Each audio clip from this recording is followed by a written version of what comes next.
This is a myth. It's not true. Long-term use of statins for primary prevention of heart attack disease produced a 1% greater risk of death over 10 years compared to placebo. Now, this is out of the British Journal of Pharmacology. So, what this study showed is that over a 10-year period, those that are using statins actually increased their risk of heart attack and stroke. A meta-analysis of 44 trials involving over 10,000 patients shows that the death rate to be the same, 1%, for three groups: those taking Lipitor or statin medication, those taking a different statin or cholesterol medication, and those taking a placebo. Now, this is in 2003. There's several other studies that show the same thing. So they're telling you that you can reduce your risk of heart attack and stroke, but you're going to reduce your risk of heart attack and stroke by 1%. 1%. So the odds of escaping a heart attack in 5 years for those with heart disease was 94.3%. Now, these are people who have already had some type of cardiovascular event. That's how they got the diagnosis of heart disease.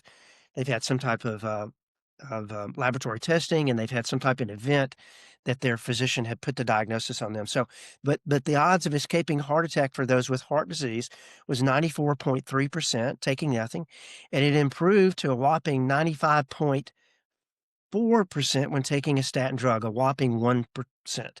Now, that's the New England Journal of Medicine.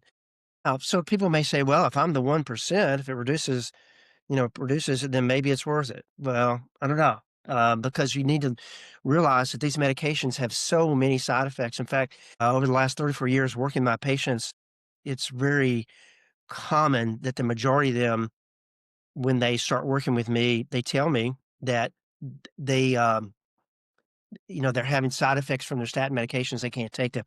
Or I get them off the statin medication, put them on something natural, start working with them on their diet, and you put them on some over-the-counter nutraceuticals like red yeast rice, CoQ10, some of these other things, fish oil, CoQ10, and once they come off the statin medication, they just feel so much better. 50%, I think the number is 50%, may be wrong about that, but some really large number.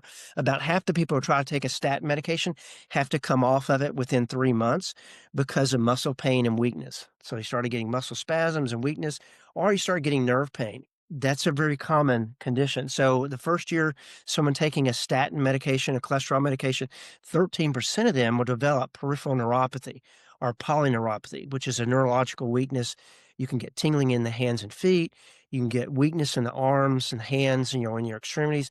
You can get facial weakness, which looks kind of like trigeminal neuralgia or Bell's palsy. You can get problems with shuffling gait or difficulty walking. And the pain can be burning or tingling. It can be in your extremities. It can be in soft tissue, in your joints. It can be in your nerves. Numbness or tingling, sciatica, radiating pain down the leg, difficulty swallowing, speech impairment, muscle contractions, muscle atrophy, joint pain, hoarseness, facial paralysis, fatigue, bladder or bowel dysfunction, breathing difficulties, mental disturbances, depression. Taking statins for 1 year risk nerve damage by 15, I said 13, by 15%. 2 years of statin intake increased this risk to 26%.